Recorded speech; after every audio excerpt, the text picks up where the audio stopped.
салому дуруд ба бинандагони шабакаи моҳвораи Паём ТВ. бо дархости зиёди шумо бинандагон дар ин навор бароятон омӯзиш медиҳем ки чӣ гуна бояд ба шабакаи моҳвораии мо пайваст шуд. барои ин харидани мавҷгири нав лозим нест ва танҳо бо пайваст кардани як сараки мавҷгири LMB ё ҳамон галовкаи иловагӣ метавонед ин корро анҷом диҳед. ин мавҷгири ҳотбёрд аст ки бештари шумо аз он истифода мекунед. нигоҳ кунед. ҳотборди 13 дараҷаӣ ва ин ҳам шабакаи PMC Manutу.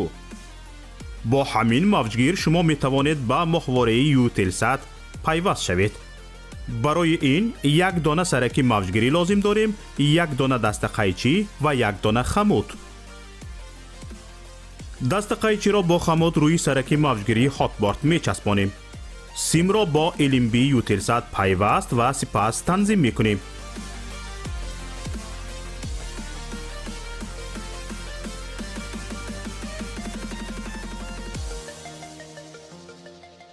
ин ҳам моҳвораи Eutelsat ва ин шабакаи Manutу ки дар аввалин мақом пайдо шуд ва ҳоло мо онро танзим мекунем.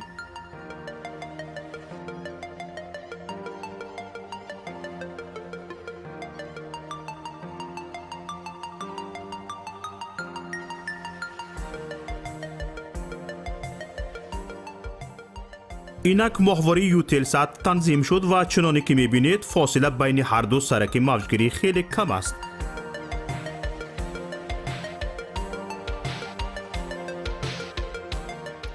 акнун метавонед бо ҷустуҷӯ дар ин моҳвора шабакаи Паём ТВ-ро ҳам пайдо кунед. чуноне ки мушоҳида кардед, заҳмати зиёде сарф нашуд ва пайвастанаш ҳам бисёр осон аст. акнун ки ёд гирифтед, ҳар як аз шумо метавонед аз таҷрибаи пайвастан ба шабакаи мо як навор сабт намоед ва ба мо ирсол кунед. беҳтарин навор ба ҷои ин навори мо ҳамчун навори омӯзишӣ истифода хоҳад шуд. мо метавонем барои бехатарӣ садои шуморо иваз кунем. бо мо бошед ва барномаҳои Паём ТВ-ро пайгирӣ намоед. нишонии мо дар моҳвораи Eutelsat. моҳвора Eutelsat 7B، мавқеият 7 дараҷаи шарқӣ، фреконс 11262, суръати нишонӣ 27500, поляризатсия HFEC 5/6.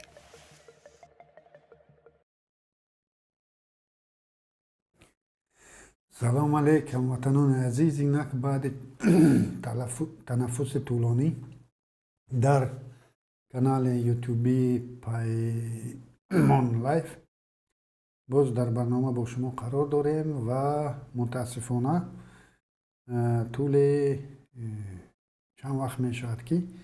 дар ҳамон формати барномае ки мо дорем банда наметавонистам, оло ҳам наметавонам дар он формат кор кунам, чун он даҳшате ки дар вилояти мухтори Кӯҳистони Бадахшон дар ноҳияи Рӯшоншаҳр Хурд ба вуқӯъ пайваст иҷоза наметиҳад ки масъалаҳои дигар, масъалаҳои канориро пайгирӣ кунем ва ҳатто масъалаҳое ки шояд ҳам мавриди таваҷҷӯҳи мардуми тамошобин ё истифодабарандагони шабакаҳои иҷтимоӣ шуда бошад, ҳам банда ҳанӯз омода нестам ки дар гирди ягон мавзӯи дигаре баҳс кунам ва ҳатто дар ин шабу рӯз дар шабакаҳои иҷтимоӣ он қадар фаъол нестам, чун мардум хуб дигар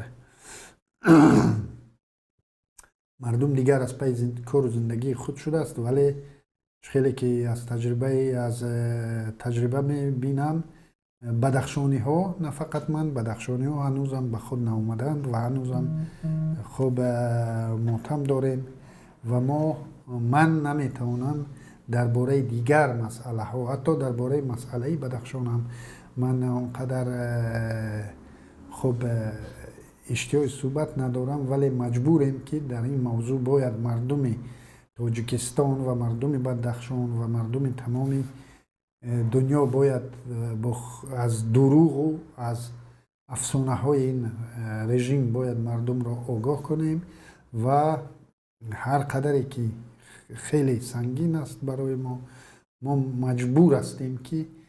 به این کارها رو دوام دهیم و مردم رو از اصل واقعه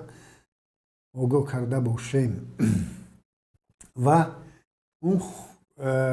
قتل عامی که در این روزها در نسبت مردم بدخشان براه انداخته شد، چون این قتل عام حتی در سال 1992 در مقابل خب این مردم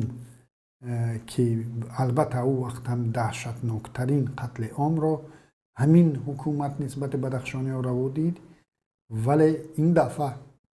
از آن گذراندن اینا و آن دروازه طلایی که رحمانوف از بدخشان ساختنی بود و طول خب شاید 25 سال بعد از همان گفته رحمانوف درباره دروازه طلایی میگذرد که در 25 سال از این دروازه طلایی نشده. این دروازه خونین تاجیکستان شد و رحمانوف توانست این دروازه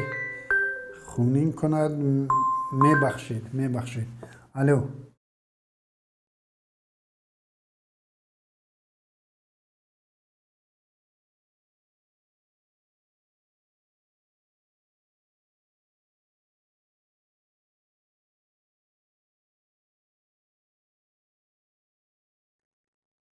میبخشید، ما در چنین حالت هستیم که هر یک زنگ ما نمیتونیم پاسخ ندهیم، چون هر یک زنگ میتواند همیشه در انتظار یک خبر شوم از وطن هستیم و هر زنگی که میشود ما مجبور هستیم که در کجای نباشیم به این زنگ ها پاسخ دهیم. ما نمیتونیم زنگ ها رو پاسخ ندهیم چون که هر دقیقه اینها بالای مردم ما بدبختی آورده ایستادن. هر دقیقه یا کسی رو بازداشت میکنن یا کسی رو شکنجه میکنن یا کسی رو به قتل میرسونن و این بدبختی رو بالای سر بدخشان هنوز از سال 2000 حداقل از سال 2006 به این سو ما انتظار همین روزها هر روز بودیم و همه اون خب مبارزه هایی که برده ایستادیم محض به خاطر اون بود که پیش روی همین خیل بدبختی رو گیریم، ولی متاسفانه موفق به اون نشدیم چون این رژیم توانست که تمام اونهایی که می توانستند در مقاومت با این رژیم استفاده کنند اونها را یا کشتن یا زندان بردن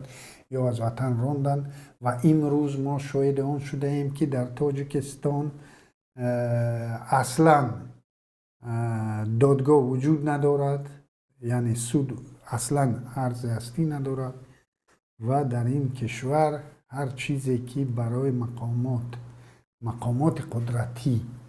خواستند همان را پیاده می سازند و حکومت سیاسی یعنی حاکمیت سیاسی بعد از اون را مشروعیت با هر واسطه می بخشد و امروز درباره همین عملکرد حکومت سیاسی رهبریت سیاسی دولت درباره قانونی بخشیدن یعنی مشروعیت بخشیدن به جنایت های جنگی، جنایت های ضد بشریه که مقامات قدرتیشون به اون دست داشت درباره این سخن میکنیم و در هفته سپری شده در برنامه گپ آزاد میرزا نبی خالقزاد از رادیوی آزادی سیف الله سفروف و شیرعلی غلامعلی عالم بدخشان تبار از ژاپن شرکت کردند و این بنده خدا در این برآمدش در این برنامه در چند نکته خود را شریک اون جنایت های ضد بشری و جنایت های جنگی کرد که همین مقامات چند ماه اخیر در نسبت بدخشان و بدخشانی ها رو دیدن.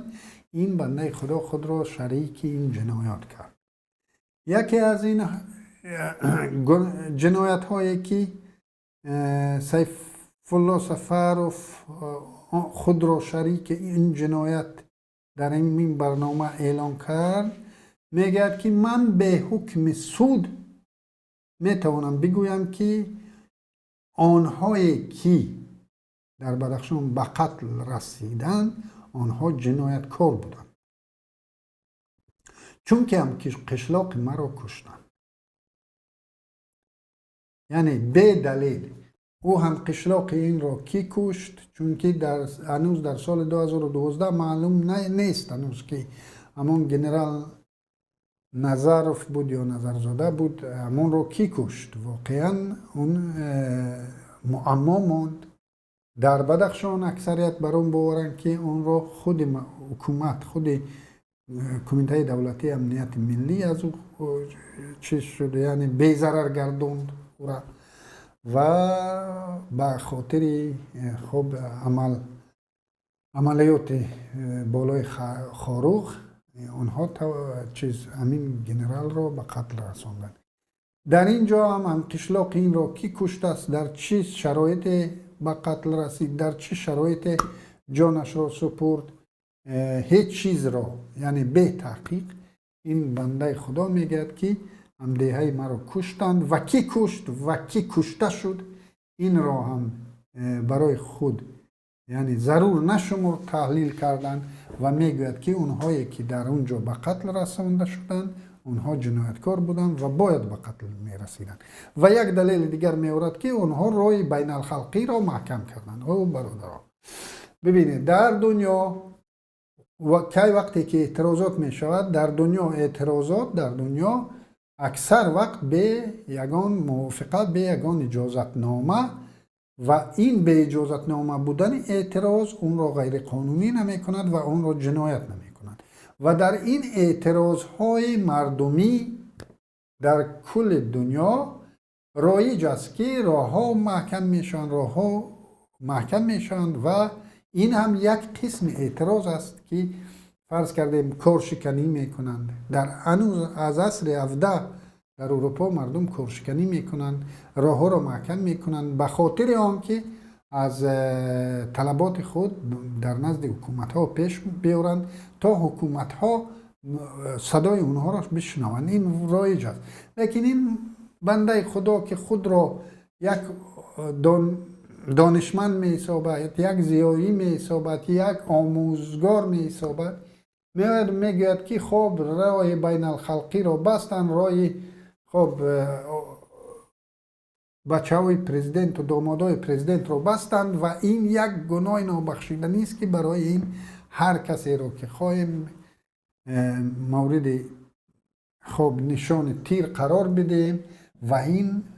مشروع است. یعنی اونی که در نتیجه اعتراض راه را بست و دیگر واسطه های اعتراض را یعنی بکار بود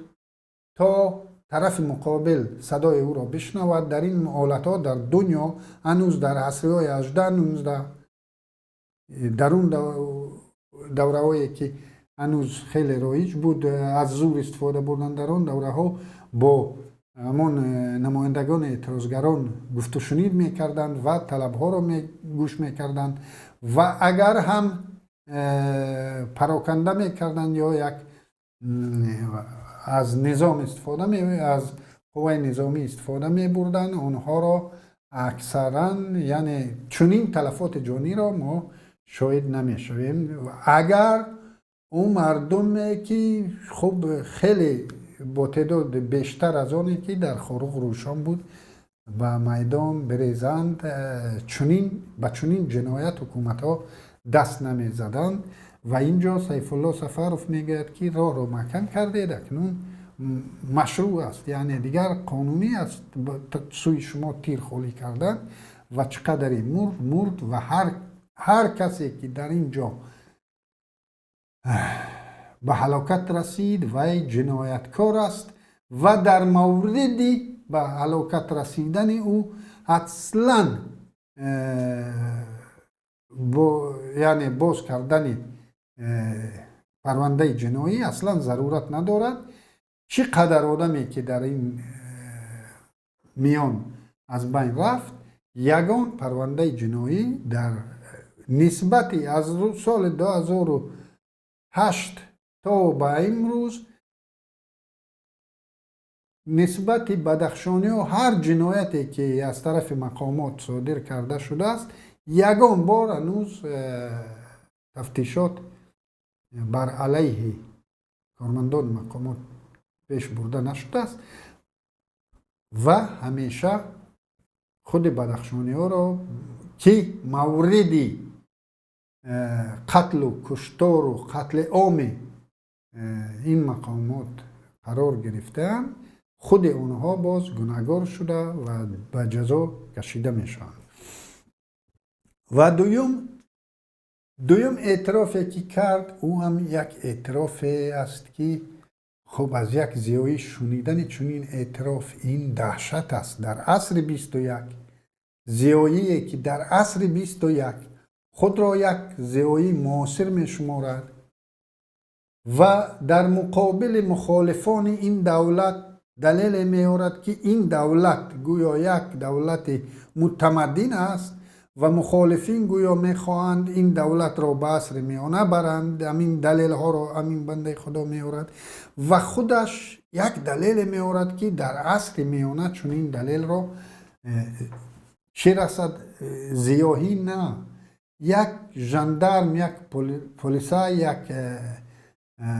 نماینده ساختارهای قدرتی در عصر 18 چون این دلیل نمی آورد که این بنده خدا این دلیل را می آورد. میگوید که اگر گلبدین را نمی کشتند، گروه های متشکل جنایی را شناسایی نمی شدند. یعنی خیلی کار خوب شد که گلبدین را به قتل رساندند. بر اثر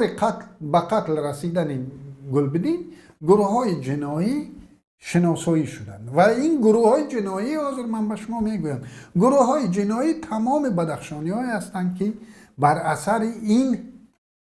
قتل بهرمانه این جوان به میدان ریختند و در تمام دنیا تمام بدخشانی ها تا همین روز از 25 نوامبر تا همین روز در ماتم ششتند و تا از همان روز این را یک شهید می حسابند و یک قتل بدون اساس و غیر قانونی می شمارند تمام بدخشانی ها. و اگر برای سیف الله سفروف گلبدین چنین جنایتکار باشد که با چنین بیرحمی به قتل رساندن او قانونی بوده است و یک کار خیر بوده است که این گروه های متشکل جنایی و این جنایتکاران شناخته شوند در چهره تمام بدخشانی ها، از روشان سر کرده، از درواز سر کرده تا مرغاب، همه شناسایی شدند که این همه مردم بوده است، به ویژه جوانای این منطقه، جوانایی که از سال 2018 به این سو جان به لب آورده شدند و اونها تا حد جان به لب آمدند که اونها گفتند که یا میموریم یا آزاد میشویم و ما میخواستیم صد رای چنین قتل و کشتار شویم که این از ابتدا معلوم بود که اینها به قتل این مردم آستین زدند. برای همین آستین برزدند. برای همین اینها دویم حالتی که اینجا چند حالت است. دویم حالتی که سیف الله سفروف خود را یک جنایتکار جنگی، جنایتکار ضد بشری معرفی کرد و باز در یک جای دیگر خب فرضیه به عیبی را رد می کند، باز از الفت خانی محمدشاه و خلبش استناد می آورد و اونها را با اعتراف خودشان، گویا از استناد به اعترافشان، اونها را در همین برنامه باز اینها را جنایتکار اعلام می کند و می آورد که خب الفت خانی محمدشاه و خلبش با زبان خود می گویند که فلان کار کردیم و فلان کار کردیم و باز می گوید که خب یک گنرال خیلی مجبور میکنند او با خواهش خود. کدام احمق با خواهش خود می آید جنایتکار، دلخواه جنایتکار، این جنایتی که این بنده خدا گویا با خواهش خود اعتراف کرد، این جنایتی است که بخشیده نمی شود و حکم ابدی می گیرد، خواه اعتراف کند خواه نکند. چه ضرورت پیش آمد که آدمی که جنایت وزنینترین و جنایت وزنینترینی که در قانون جنایی جمهوری تاجیکستان هست، در همین خیلی جنایت وزنین خودش به یگان فشار یگان کس بیاید و اعتراف میکند. آیا شما بچونی در تاجیکستان و چرا همین بنده خدا این را شنید، این را دید، این را قبول کرد، از همون فیلم گرفت و قبول کرد که این حقیقت بدون شک است، حقیقت بدون اثبات، یک حقیقتی است که اثبات نمی‌طلبد، چون که این فیلم را خود یتیموف ساخته است و یتیموف دروغ نمیگه و یگان حکومت خودش میگه که یگان حکومت دشمن خلق خود نبوده است و همین خودش یک کمونیست بود که ما را درس میدادن در سالهای تا استقلالیت که همه حکومت ها تا حکومت شوروی همه حکومت ها دشمن خلقشون بودند. همین مردک همین مکتبی که همین مردک خوانده است و درس داده است تمام وقتها به شاگردان، اگر درس داده باشد، این میگفت که بجز حکومت شوروی و حکومت های سوسیالیستی دیگر تمام حکومت ها دشمن خلق بودند، دشمن خلق خود بودند. این را ما خواندیم و امین ها به مردم همین درس را دادند و امین حاضر میگه که یگان حکومت با خلق خودش دشمن نبوده است و اگر از سابقه اینها بگیریم، واقعا حکومت شوروی اگر برای اینها هنوز هم پزمان همان حکومت شوروی هستند، اینها هنوز هم چشم دیدن استقلالیت را ندارند و اینها هنوز هم در سوگواری همان شوروی ششتند و برای چون اینها همین حکومت رحمانوف هم رنگ حکومت امارت بخارا و پیش از امارت بخارا و حکومت شاهی روسیه، این یک حکومت های ضد مردمی و دشمن مردم خود هستند و خودش در این مورد اگر سابقه کاریش رو بگیریم، سابقه زندگیش رو بگیریم، رویش رو سیاه میکند و در اینجا میگه که یگان حکومت با مردمش دشمنی نورزیده است و همین فیلم رو اعتراف میکند. در مقابل چند ساعت پیش از بازداشت الفت خانم محمدشاهی و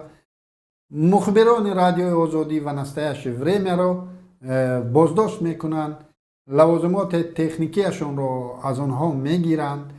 و آنها را لطم میکنند و تا امروز برنگرداندند و آنها مصاحبه با همین الفت خانم گرفتند و اعتراف حقیقی الفت خانم در امان نوار است و چرا این بنده خدا نمیگوید که امان نوار کجا شد؟ چرا همانایی که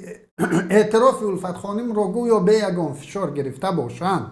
چرا امان برای به خاطر دلیل امان ویدیویی که امان نواری که رادیوی آزادی و نسته شوریمی از الفت خانم گرفتن اون را به ما نمایش نمیتین که ما بدانیم که واقعا الفت خانم به فشار و به یگان چی گفته باشد. همین گپ را همین سیف الله سفروف نمیگوید. این زیاهیه که خود را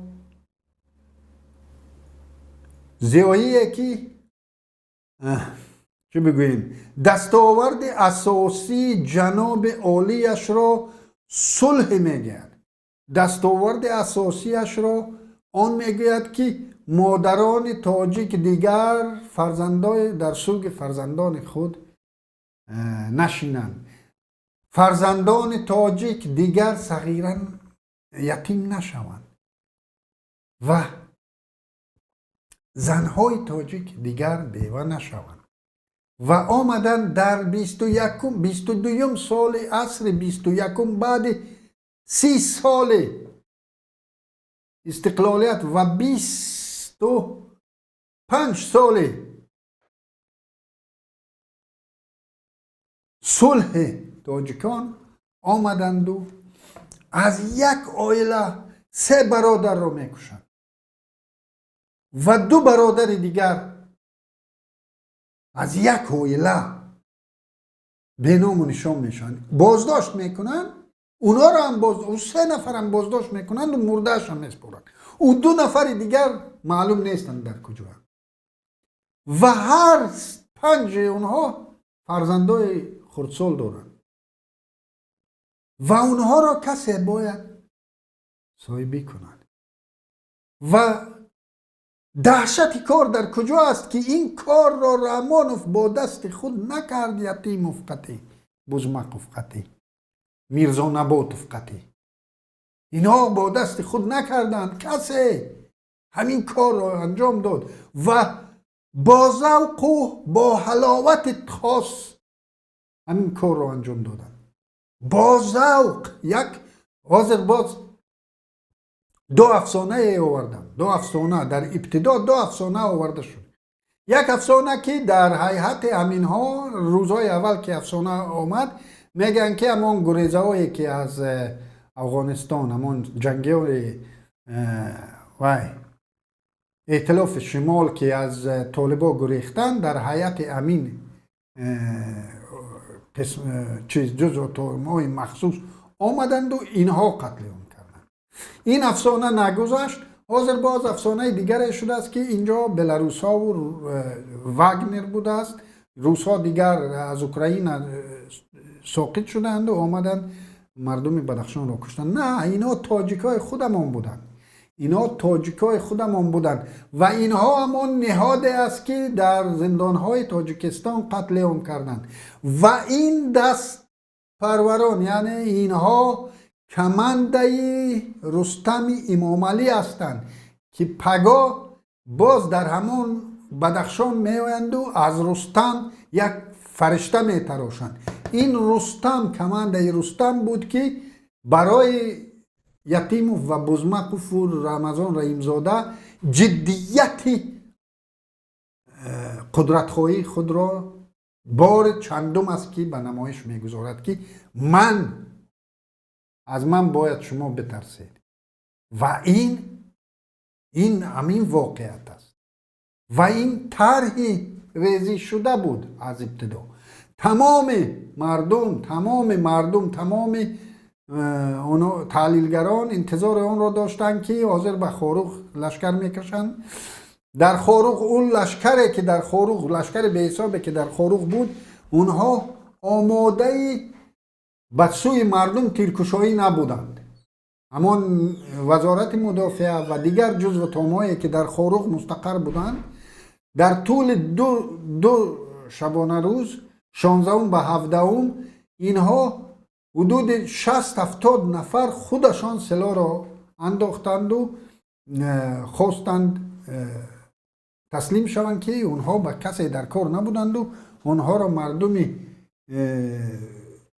ملکی بدخشان با آدابانه گسل کردند و به قسم حربی اونها را در آوردند که اونها بیچاره ها نمیخواستند در این جنگ شرکت کنند. و اینها همان کیلرای از دوشنبه را به این طرف سفربر کردند و جوانای روشان صد رای اونها خواستند شدند. جوانهای به سلاح. این افسانه که اینا میخوانند گویا اونها سلاح داشتند. این افسانه بیش نیست و در طبق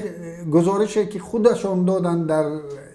نخستین گزارشی که وزارت کارهای داخلی داد، اول 1 نفر کشته شده گفت، بعد 8 نفر گفت. همان 8 نفر حد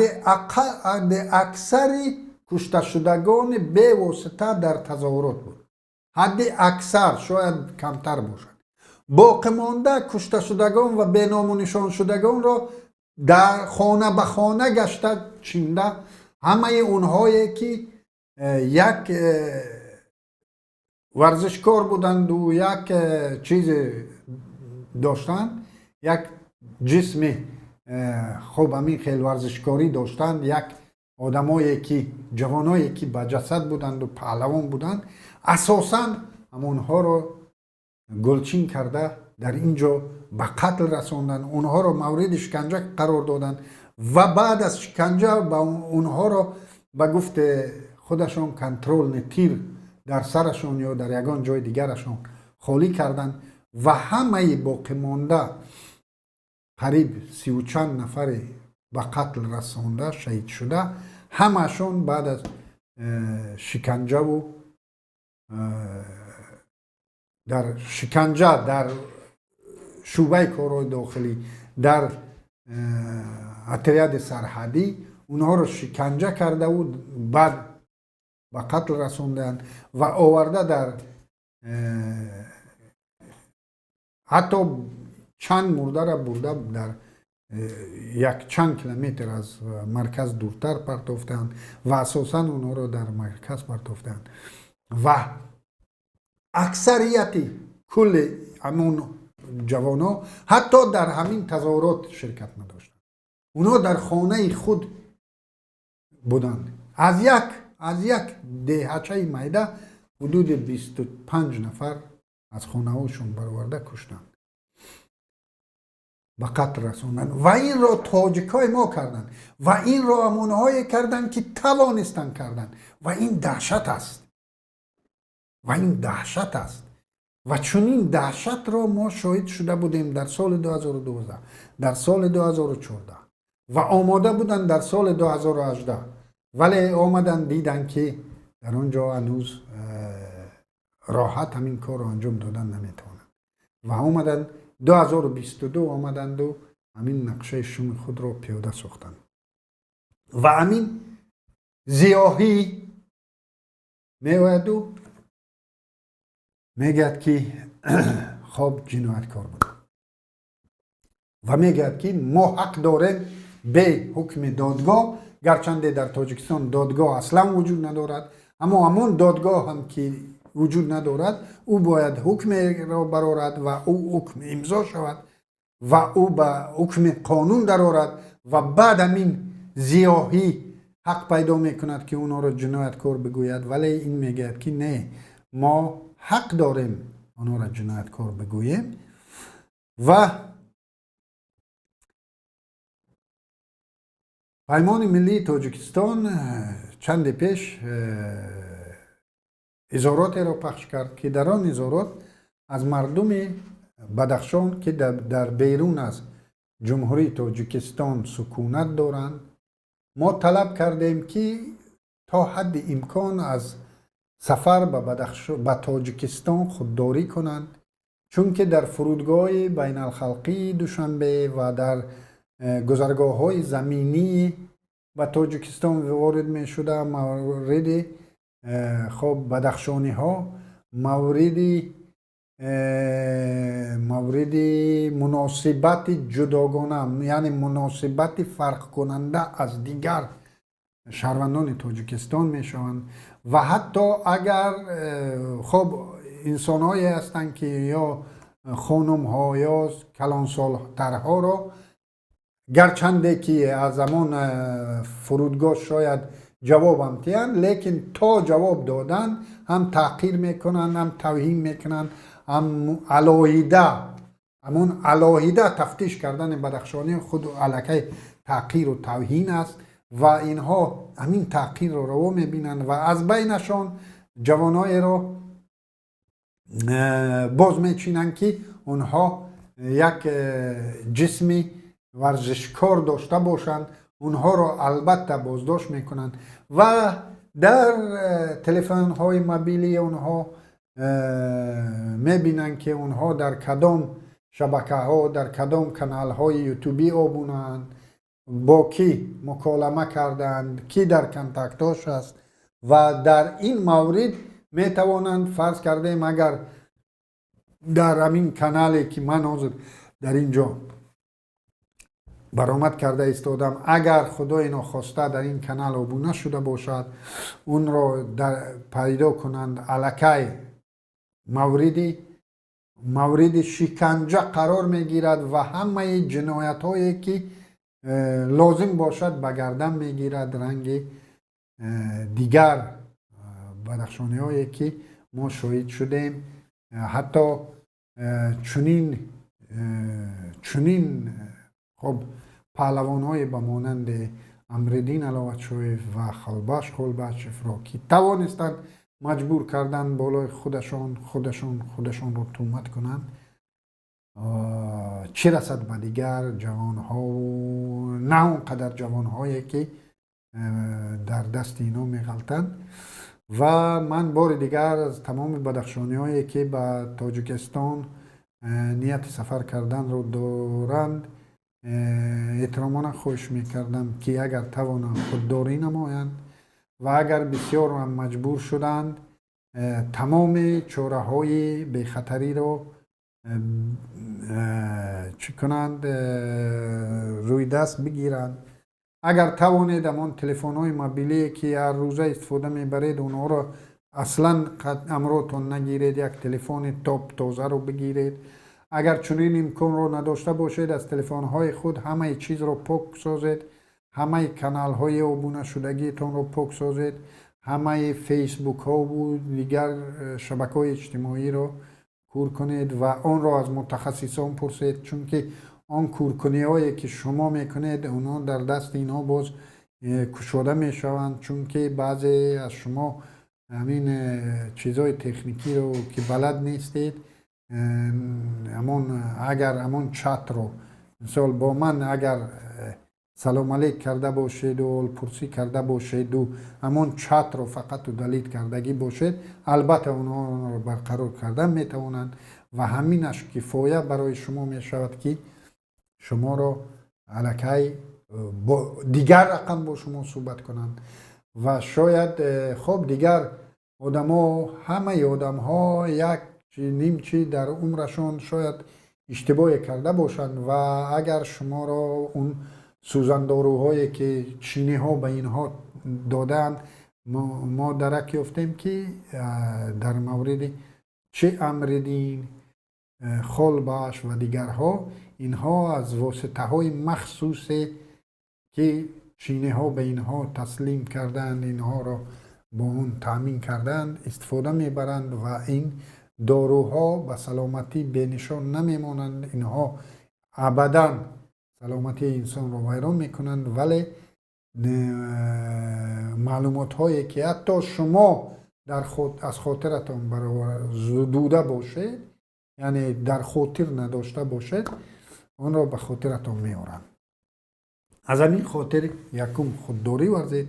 ولی اگر بسیار مجبور شدید تمام چاره ها را بیندیشید که شما را بعد یک چیز را بفهمید که اون چیزی که اینها حاضر مجبور دارن مردم را که از طریق نوار معلومات، یعنی همون چیز خود را بیانات خود را از نوار اونها خب نوار ثبت کنن، اینها به خاطر چی هستند؟ چون که اگر در دست اینا غلطیدی دیگر فرق نیست تو چی میگی، تو همون جنایت رو به گردن میگیری، همون خلبش همون گپا رو میگفت نمیگفت تمام حداقل 20-25 سال زندان، در دستشون غلطید 20-25 سال میتین چیزی که نگویی. همین راه هیچ کس پروا نکنید که اینها پروای دلیل ندارن، اینها تحقیقات بردنی نیستن، اینها زندان بردنی هستند. آدم گرفتن و زندان بردنی هستند، هیچ کس تحقیق کردنی نیست و فرق نیست شما چی میگید. اما گفتگی شما برای اینها فقط دلیل در کار است که برای مردمی عوام بیارند از تلویزیون ها نمایش دهند و این مردم را به اون باور کنانند که اینها آدم بدند، یعنی شما را در نزد مردم سیاه کنند، نه به خاطر اون که شما را با همون دلیل زندان برند، به اون دلیل هم شما را زندان میبرند، لیکن اون را به خاطر اون ثبت میکنند که در نزد مردم شما را یک چهره منفور نشان دهند و برای خود مشروعیت برای جنایت های خود مشروعیت بخشند. دیگر تمام یگان سبب دیگری برای ثبت کردن همین نوارها نیست. امروز بعضی خبرها میرسد که بسیار آدم‌ها را هنوز هم در بدخشان و در دیگر ناحیه‌های تاجیکستان مجبور بر اعتراف ها و مجبور بر نوار کردن ها میکنند. اونهایی که بازداشت شدند اونها را مجبور میکنند که خودشون رو تهمت کنند و اینها واسطه ها رو دارند که هر کسی که نباشد او را مجبور سازند. و اگر خدای ناخواسته، من نمیخواهم که سیف الله سفرов در دست چنین غلطد، اگر سیف الله سفرов در دست اینا میغلطید، کدام جنایتی که خواهند او اعتراف میکند و همین خیل نوار کرده میگوید و بعد پیغام من و شما میگیم که سیف الله سفرov با زبان خودش گفت کو. از همین خاطر این بنده خدا آمد چنین جنایت را صادر کرد. ولی متاسفانه اون چیزی که من حاضر در باره اظهارات پیمان ملی تاجیکستان و در این اظهارات ما آمدیم آن اعترافی که مردم بدخشان میخواند که امون اعتراف باید باشد. مردم تاجیک باید اعتراف کنند که ما یک قومی هستیم، یک قوم تفاوت میکردگی هستیم. قوم، ملت نگفتم، من ملت نگفتم، قوم، یک قومیتی هستیم که از قومیت دیگر تاجیکا با زبان فرق میکنیم، با دیگر چیزها. یعنی قوم، یک قومی، اقلیت قومی و مذهبی گفتیم. و بسیار برادرانی که از این طرف سنگر قرار دارند، یعنی در جنایت های رحمانوف شریک نیستند و رحمانوف را در این جنایت ها اینا هم محکوم میکنند، میوند و میگن که شما قوم نیستید، شما قبیله هستید یا چی؟ یعنی قوم جداگانه نیستید، زبان شما شیوه است، یک مذهب رو دیگر خیلی میگن. اختیار خب دیگر همین برداشته است که همین برداشته که بر ضد چهارشنبه، یعنی همون گپ‌های چهارشنبه که یا حتی چهارشنبه هم نه، چهارشنبه دغل شد. بعضی بدخشانیایی که خود را، جوانای بدخشان که خود را تاجیک نمیگویند و میگن ما تاجیک نیستیم، و واکنش اون تاجیکایی که اونا قاتل نیستند، اونا که سلاح در دست ندارند، لیکن واکنش شدید تاجیکانی که در این دیگر گون شمردن خود بدخشانی ها، یعنی پامیری شمردن خود را خود بدخشانی ها، بسیار مردم دیگر منطقه ها از این متنفرند، تا حد متنفرند که به بعضی از آنها حقی استفاده سلاح داده شد، حق قانونی استفاده سلاح داده شد، آنها استفاده بردن. محض با نفرتی که به همین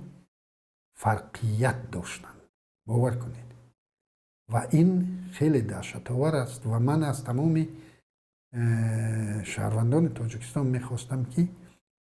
نه فقط فرقیت قومی بدخشانی و فرقیت ها دیگر، خیلی فرقیت ها هم در تاجیکستان زیاد هستند. فرقیت سیاسی، یکی خود را مخالف میگوید، دیگر خود را دیگر خیلی میگوید و ما میاییم و نفرت پراکنی و خشونت میورزیم نسبت گروه ها در تاجیکستان. از این کار دست کشیم که این به نیستی ملت میبرد و ما باید ملت سازیم. برای همین ما باید از فرقیت یکدیگر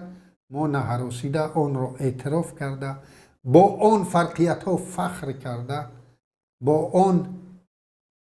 تفاوت هایی که داریم از یکدیگر از آن فخر کرده ما باید ملت سازیم. ملتی که ملت سیاسی است، نه ملت قومی و بیولوژی که بعض اکثریتش کاربران شبکه‌های اجتماعی میفهمید. یعنی ما ملت باید بسازیم، رنگ ملت های معاصر، و از همین خاطر این باعث نگرانی است و ما از همین نفرتی که در اکثر ما هست باعث همین قتل عام شد. چون که نفران پیدا شدن که باز تکرار میکنم با ذوق، با حلاوت همین کار را انجام دادن و این برای هستی ملت بسیار خطرناک است و من دعوت میکردم که چنین یعنی تحمل کردن دیگر بودن در خود ما باید تربیت کنیم. خب در همین قضیه روشن یک بدترین کار دیگری که همین کارمندان وزارت های قدرتی کردن، این غارت کردن مردم. چه اداره های دولتی نه، از اداره های دولتی می هراسند چون که به جوابگری میکشند، لیکن از اداره های سازمان های بین الخلقی، اداره های خب فیرما های خصوصی، از مردم عادی، از خانه های مردم عادی غارت کردند و اخیراً در شهر خاروق سوختار بازار یکی از عمارت هایی که در آنجا شاید موفق ترین صاحبکاران شهر خاروق در همین ساختمان بودن. یعنی همین ساختمانی که میگم بازار نصرالدین، در همین بازار موفق ترین صاحبکاران شهر خاروق کالا داشتن و این کالای آنها گرانترین شاید در شهر خاروق بود و طبق خبرهایی که به ما میرسد پیش از آنه که آن را به کام آتش کشند، این کارمندان مقامات حفظ حقوق آن را غارت کردند، اون مغازه ها را پره غارت کردند، مغازه ها را قریب پاک خالی کردند و بعد آن را به آتش کشاندند. و در اینجا کپروکه که پوله که در کنار همین بازار بود و به گفت سوختار خاموش کنان، یعنی همان تراس که ما میگیم تراس او تا حد گرم شد و سوخت که کپروک پول غلطید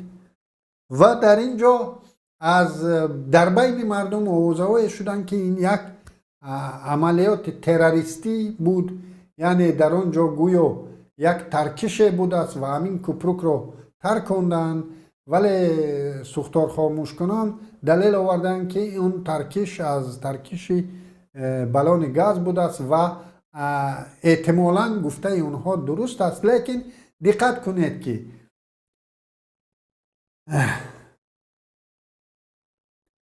مقامات در گزارش تلویزیونی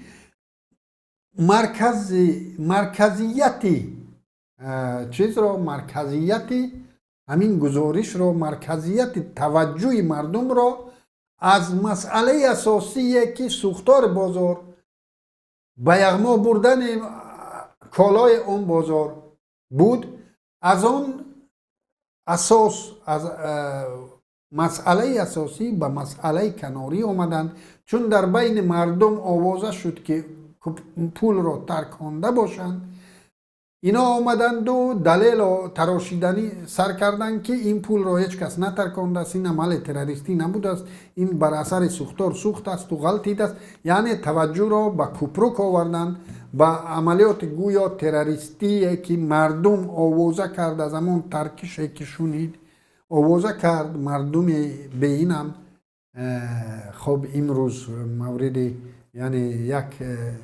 وضع روانی خیلی ناسالم در اونجا جاری است و مردم البته چنین آوازه کردند و اینها آمدند و همین آوازه رو رد کردند و مسئله اساسی را روپوش کردند. جنایت صادر کرده مقامات خود را روپوش کردند و بار نوبتی نسبت بدخشانی هایی که مورد غارت و مورد خسارات مالی گردیدن باز آمدند و به خاطر اون که پرونده نکشایند، پرونده اصلا نکشودند، باز همون جنایتکاران خود را از آب تازه برآوردند، از آب خشک برآوردند و این نشانگر این به جنگ عصر میانه شباهت میکنند. در عصر میانه به همون نظامیان خود به جای معاش در تاجیکستان هم عیناً همین کار شد، چون معاش دادن نمیتوانی، چون تو که یک دولت خودکامه ساخته ای، تو که رنگ عربستان نفت و گاز نداری که با همین ساختارهای قدرتی خود معاش خوب دی. این در عصر میانه هم چنین بود، معاش خوب نمیدادن، لیکن بعد با یک دولت هجوم میکردن، با یک ملت، با یک خلق دیگری هجوم میکردن و با امان ارتش خود اجازه میدادن که در آنجا غارت کنند، در آنجا خب تجاوز کنند، در آنجا همه کارهایی که با نفس پست انسان با آن رغبت دارد اون را در انسان، همون احساسات را در امین ارتش خود بالا می بردن و به خاطر امان احساسات این ارتش هوسمند جنگ بود میشد که در امین جنگ غنیمت را به دست می آورد و مردم خب نه همه خب تجاوز میکنند، دیگر کار میکنند. عیناً همین کار را طول همین حداقل 4 سال اخیر از 2018 به این سو که بوزماکوف در بدخشان مستقر شده است، از همان روز به این سو عیناً همین سیاست عصر میانگی را در آنجا پیاده کردند و به همان کارمندان پروکورور و دیگر که از دیگر ناحیه ها آوردند. البته زندگی آنها اونجا قیمت‌تر است، چون در خانه خود اگر در نزد خانه خود خدمت کنی، اگر معاش کم هم یابی، یک خانه خودی دیگر چی دارد، دیگر خیر و برکت دارد که در خانه خودی از همون معاش ناچیز هم گیری، یک نوع روزگارت هم میبری. لیکن اگر از خانه خود دور روی، از ختلان به بدخشان روی، از بدخشان به ختلان، از سوخت به بدخشان یا از بدخشان به سوق روی، در اونجا زندگیت خیلی قیمتتر می شود و در بدخشان زندگی اینها خیلی قیمتتر است و به اینا اجازت داده شد که در اینجا نظامی که در تمام جمهوری جاری است در بدخشان هم جاری کنند. در بدخشان که مردم همان دارایی را ندارد که در دیگر ناحیه‌ها دارند، مردم قشاق‌تر هستند، ولی اینا آمدند همین رنگی عصر میانه کردند، اینا را گفتند که شما حق دارید این کارها را و اگر کسی به شما خلل رساند برای پیاده ساختن همین نظام را، او را میتوانید با هر واسطه از بین برید و با همین خاطر گلبدین را کشتند و دیگر جوانای روشان را کشتند و جوانای خاروق را کشتند و اینها همون جنگ های عصر میانگی، جنگ هایی که یک اجنبی در یک ملک دیگر میکند و اینا آمدن بدخشان را یک ملک اجنبی برای خود شمردند و آمدن امروز بازاری که مردم بیچاره بدخشان از قرضی که اینها با بلندترین فایز در بدخشان، بلندترین فایز بانک ها دارند، با بلندترین فایز قرض ها گرفتند، اونها را غارت کردند، سوزاندند، حاضر اونها را هیچ کس جبران نمی کند قرضشون را و اساساً قرضده اونها اگر بانک دیگر غیر دولتی به همه معلوم در بدخشان اساساً همون بانک خب میگن که میکروفینانسوی از ما میگیرن، باز همون بانک را خود بانک را در بین مردم میکنن سیاه و خود بانک را میکنن گروزید که تو بیا اکنون رنگی که دلیر جمعیف طول همین 4 سال تمام وزارت های قدرتی را در بدخشان مبلغ گذاری میکرد در سال 2012 همون چرخبال های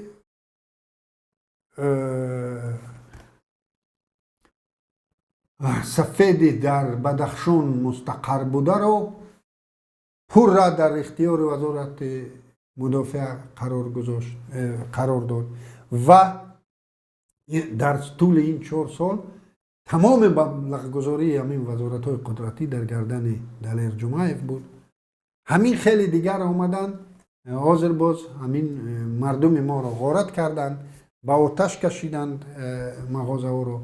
و یگان پرونده نکشودند و این اجازت بود به همین نوعی که آوردن به خاروخ اینها معاش ندارند، اینها را اجازت دادن رنگ اصل میانه که چیزی که به دست آوردید او از شما است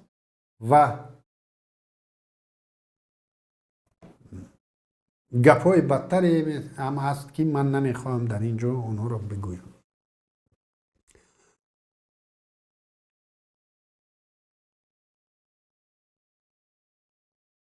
اخیراً بعد از همین تمام قتل و کشتارها امام علی رحمانوف سفر ایران کرد. شاید سفر نقشه‌ای باشد، شاید، لیکن بنده اطلاعی که بنده پیدا کردم، ببینید در این سفر کاری رحمانوف همراهش در قطار بعضی از نمایندگان حکومت خود دلیر جمعیف را هم همراه گرفت و در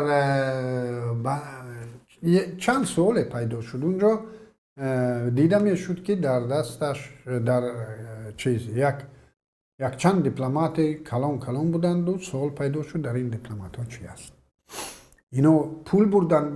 با ایران، پول زنجانی رو بردند، همین خیلی سوال شد. لیکن این چمدان ها، اون پورتفیل هایی که در دست داشتند، اینها پرونده محمد باقر بودند. ببینید در سال 92 همین در رسانه ها بسیار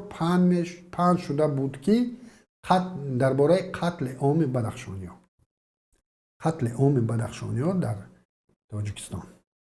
بر اثر قدرت آمدن رحمانوف و اون روز و ساعت واقعا قتل عام بدخشانی ها در دیگر منطقه جمهوری با وقوع پیوست. چرا قتل عام میگویم؟ بدخشانی ها قریب که نجات نیفتند. بدخشانی هایی که بیرون از قلمرو بدخشان در دیگر ناحیه‌های تاجیکستان بودند تقریبا نجات نیفتند. اونهایی که نگریختند همه رو شناسایی کردن، پیدا کردن، به قتل رساندن.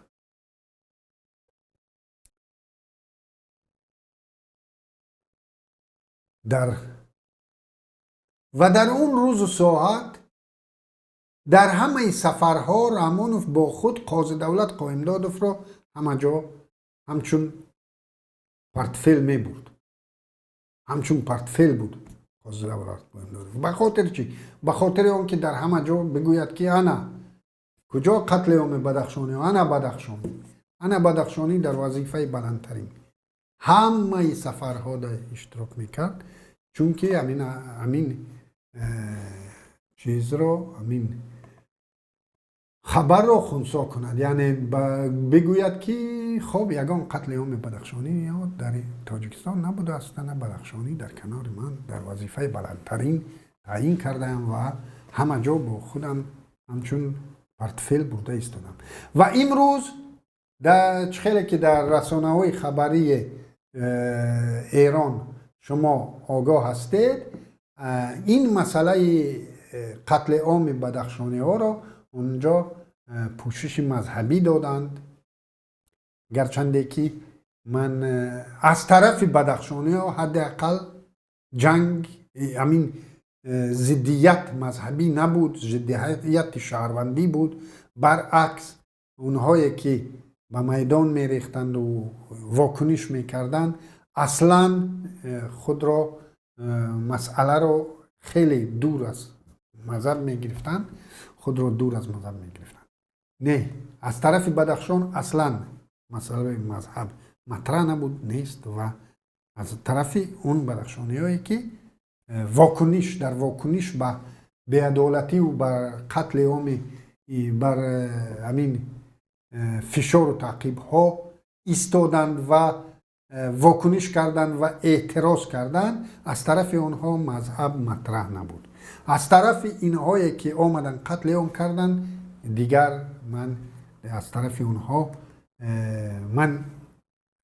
پاسخگو نیستم و به جای اونها قسم خوردنی نیستم که اونها انگیزه قتل عامشون انگیزه مذهبی نباشد.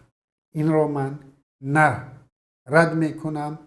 نه تصدیق و نه رد میکنم. از طرف اعتراضگران بدخشانی من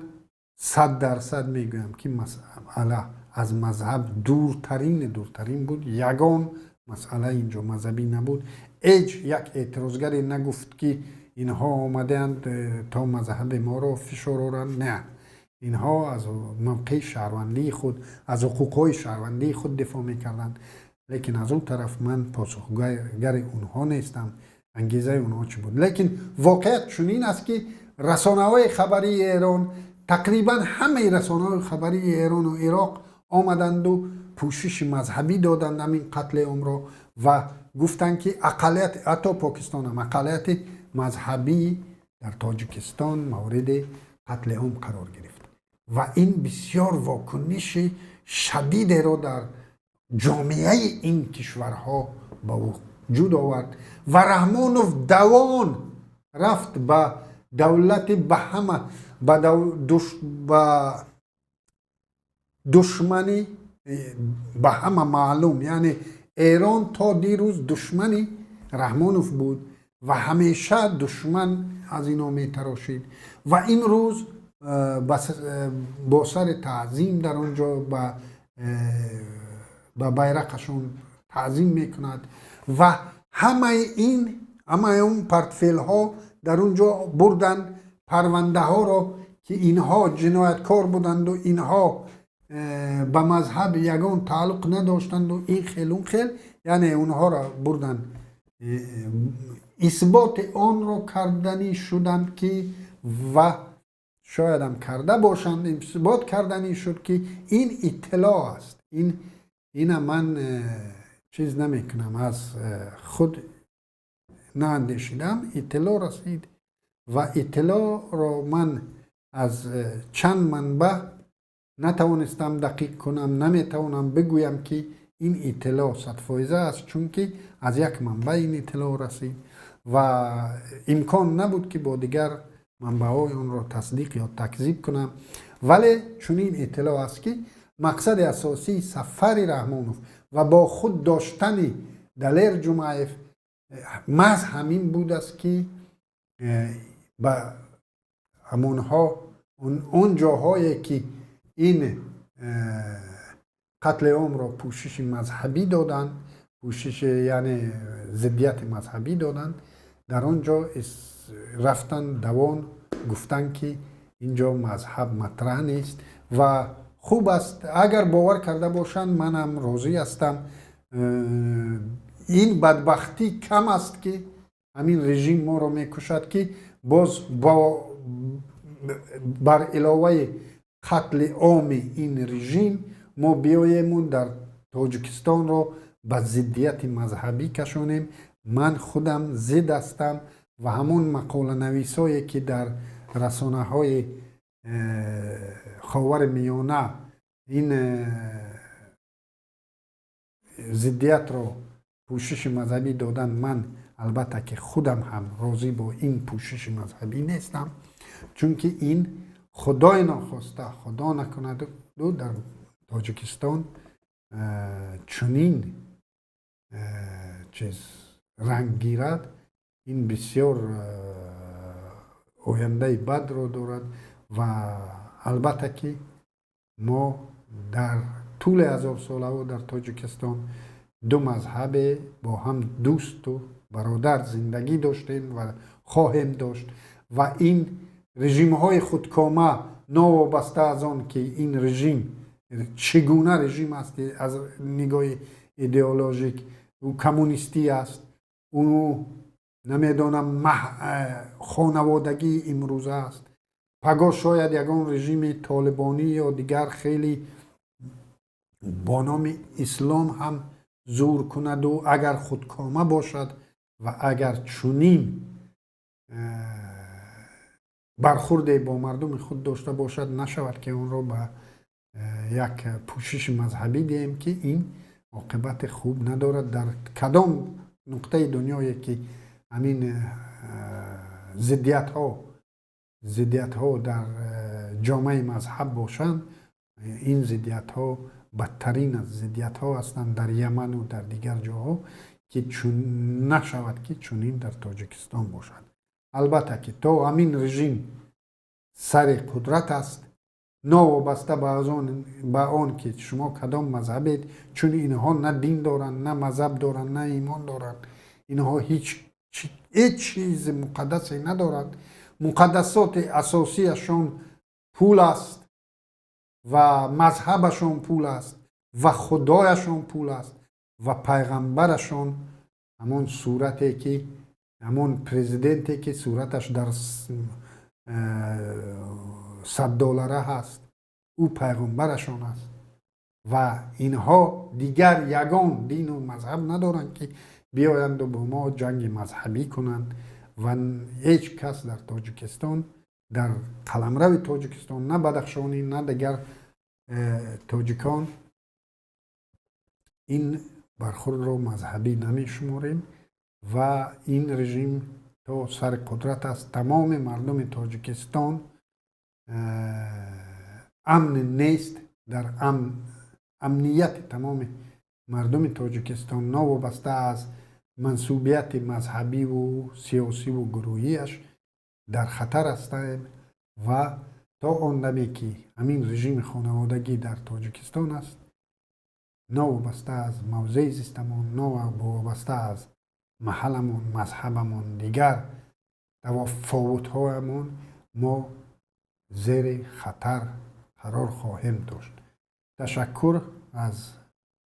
دقتتان. تا برنامه‌های بعدی شما را به خدا می‌سپارم. салому дуруд ба бинандагони шабакаи моҳвораи паём тв. бо дархости зиёди шумо бинандагон дар ин навор бароятон омӯзиш медиҳем ки чӣ гуна бояд ба шабакаи моҳвораии мо пайваст шуд. барои ин харидани мавҷгири нав лозим нест ва танҳо бо пайваст кардани як сараки мавҷгири LMB ё ҳамон галовкаи иловагӣ метавонед ин корро анҷом диҳед. ин мавҷгири ҳотбёрд аст که بیشتری شما از آن استفاده میکنید. نگاه کنید. هاتبورد 13 درجه‌ای و این هم شبکه PMC منوتو. با همین مفجگیر شما میتوانید با ماهواره یوتلسات پیوست شوید. برای این یک دانه سرکی مفجگیری لازم داریم، یک دانه دست قیچی و یک دانه خمود. دست قیچی را با خمود روی سرکی مفجگیری هاتبورد میچسبانیم. سیم را با LMB یوتلسات پیوست و سپس تنظیم میکنیم.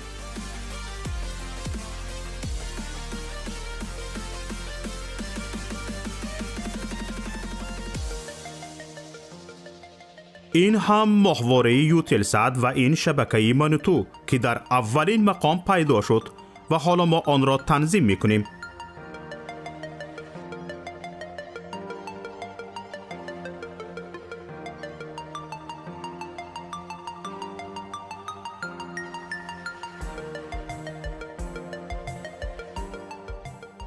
اینک ماهواره یوتلسات تنظیم شد و چنانی که میبینید فاصله بین هر دو سرک موجگیری خیلی کم است.